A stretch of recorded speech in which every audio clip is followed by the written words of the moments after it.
宋三岁又来乐宝园区玩，这次乐宝园区有了木架后，宋三岁玩起来更开心了，因为宋三岁可以拿木架当成目标进行攻击喷洒。宋三岁给园区进行了简单的降温之后，乐宝走进了园区。乐宝一天的营业就这样开始了。乐宝先是来到了自己的小亭子上，吃着刚才奶爸给自己放置的竹子和胡萝卜。乐宝先是给胡萝卜吃掉，对于竹子，乐宝则是挑挑拣拣，找寻着令自己满意的。乐宝找到一根味道还不错的竹子后，小脚都兴奋地摆动了起来。简单的进食后，乐宝便爬到了自己的木架上。虽然乐宝看上去体格子比较大，但是在木架上爬上爬下时简直不要太灵活。乐宝来到木架的最上方后，撅起了屁股。姨姨们以为乐宝这是要展示一下自己这双开门的身材，下一秒乐宝甩动了一下身子。原来乐宝只是想单纯的甩甩身上的水。乐宝这个位置是园区最凉爽的地方，因为离空调口最近。以前没有木架，乐宝还会去冰床上趴着降温。现在乐宝已经好久没用他的冰床了，这个木架简直是休息降温2合1。乐宝表示自己每次来到木架上后就容易犯困，很快乐宝给自己调整了一个舒服的姿势便入睡了。等下午乐宝醒来开始下午的运动，不过乐宝就连运动都没有离开自己的木架，直到一会儿乐宝饿了，不过这时室内园区已经没有吃的了。乐宝一把拉过一旁的南天宝，用来给自己稍微填填肚子。接着乐宝走向室外园区，在这里奶爸们给乐宝准备了丰盛的竹子和小零食，等吃饱喝足，乐宝稍微活动了一下，就又想回室内了。这次乐宝来到室内园区后，则是来到了自己的小树上。宋爷爷表示，乐宝这是在眺望自己的女儿，因为这个高度刚好可以看到此时正在树上睡觉的瑞宝和辉宝。今天瑞宝趴在小树上睡觉，这个样子让姨姨们有一瞬间误以为是福宝。瑞宝和辉宝姐妹俩现在长得越来越快了，瑞宝对小树的使用越来越熟练，趴在小树上睡觉也是越来越享受。今天早上姨姨去看福宝一家，虽然福宝一家暂停营业了，但是来看宝家其他成员的姨姨依旧很多。早上姨姨到达园区时，爱宝和辉宝正在小亭子上吃竹子，一幅温暖和谐母慈子孝的画面。中午将爷爷来到园区收拾竹子，辉宝这时跑来骚扰爷爷，骚扰完爷爷就躲到了树后面，以为这样爷爷就抓不到自己，将爷爷摸了一下辉宝的头，然后学着辉宝的样子也爬到了树上。将爷爷表示辉宝要像自己这样，敌人才打不到自己。作为宝家除了福宝以外第2大反骨熊，肯定忍不了爷爷这般调戏。辉宝激动的想抓住爷爷，但是没抓稳，一头栽了下去，给地面砸得尘土飞扬。辉宝紧接着立马爬起来追上爷爷，这次辉宝成功抓到了爷爷，抱着爷爷的皮靴用力啃咬，但是由于身高和地形的原因，辉宝依旧是被爷爷耍来耍去，而辉宝的脾气也越攒越大。辉宝在不断的跌倒中渐渐的成长，而江爷爷这里一时也玩得有些忘我，想着一定不能让辉宝抓到自己。江爷爷越爬越高，直接爬到了树顶。江爷爷此时的心智和宋3岁不分上下，以后可以和宋爷爷齐名，叫做江4岁。江爷爷还玩起了道具战，往瑞宝下面扔竹子，江爷爷这下直接给辉宝拿捏了，只要辉宝不爬上去，那江爷爷始终都是安全的。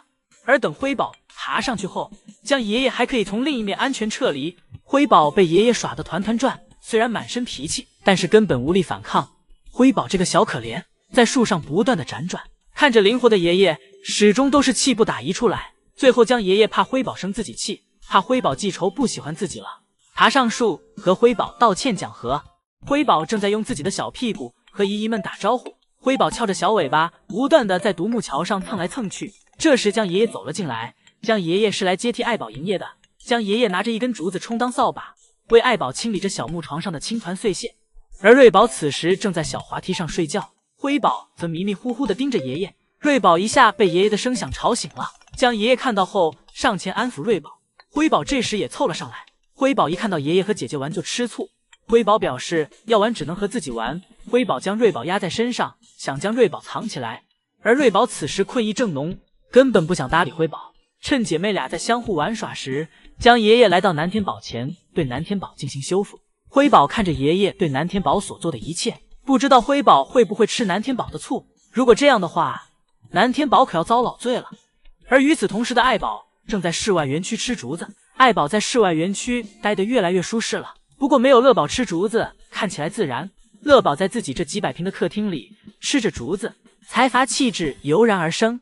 一会儿将爷爷回房间取相机，之后又来到了园区，记录着辉宝玩耍的样子。辉宝反应过来后，立马跑向爷爷。辉宝看着爷爷手里的相机，自己也想要玩。辉宝迈着大长腿，想要爬到独木桥上抓爷爷。辉宝一下没有上去，但辉宝没有立马放弃，而是让自己休息了一下。辉宝蹬着独木桥的样子，像是在展示自己的大长腿。辉宝休息完，卖力一蹬，成功爬了上去。爬上去后，辉宝表示这一下可给自己累坏了。他在独木桥上休息了起来。而这时，爱宝也从室外玩完，走了回来，将爷爷喊爱宝来小亭子上吃东西。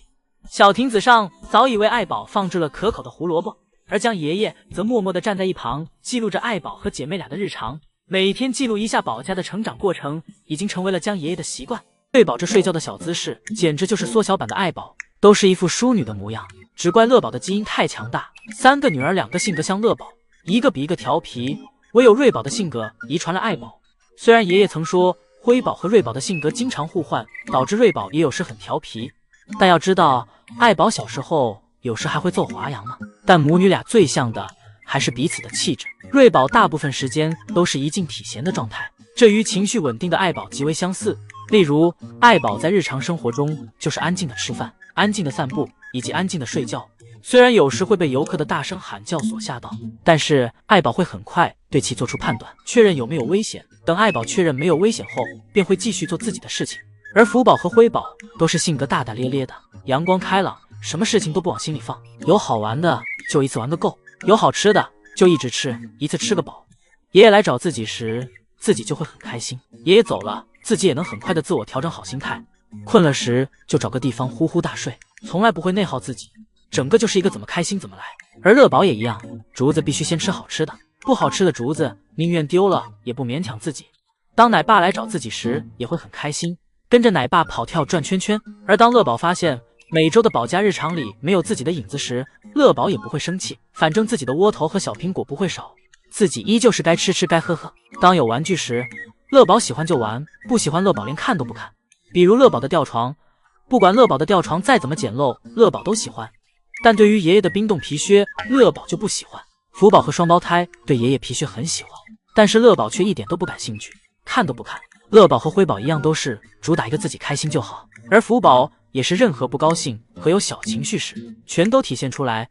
例如不开心时，就会对着南天宝或是自己的竹子发泄；当开心时，就连掉落在床上的窝头残渣都会舔干净；当玩累了时，就痛痛快快的睡觉，有时舒服到都会在睡梦中流哈喇子。看到福宝这大口大口吃东西的样子，简直要激动的落下泪来了。从福宝回国后的第1天后，便没有了福宝的视频动态，这让韩国以及我国的粉丝们等得很是难熬。而今天，我国大熊猫保护研究中心一次性发了福宝在隔离的这几天里的所有生活动态，想必江爷爷和宋爷爷看了也一定会很开心。而且想必现在能安慰2个爷爷的，也只有福宝此刻健康快乐的样子了。视频中，福宝回国后的第1天便开心地吃起了竹子。第2天，饲养员给福宝送来了可口的胡萝卜，这胡萝卜似乎跟在韩国吃的胡萝卜味道差不多，福宝完全可以接受。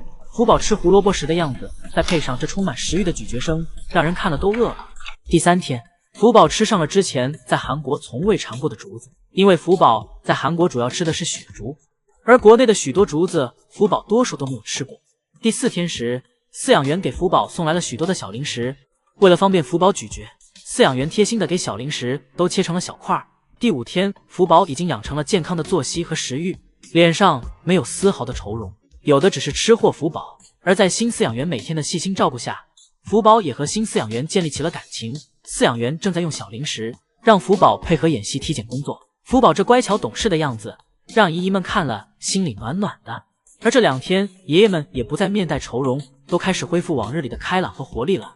江爷爷今天还去逛了新开业的爱宝咖啡馆，而此时的爱宝正在带孩子，爱宝叼着辉宝威胁奶爸，让奶爸拿咖啡换孙女。随着2个爷爷渐渐走出福宝离别的伤痛，而园区中福宝的气息也真的快消失殆尽了。以后爷爷和韩国粉丝们在韩国只能在回忆里想念福宝了。而对于福宝在中国的消息，姨姨们可以通过我国媒体发布的视频进行查看，也可以等福宝隔离完后来中国近距离看看福宝最近过得怎么样。福宝表示自己会一直在中国等着姨姨们的，还有来的时候记得叫上爷爷哦。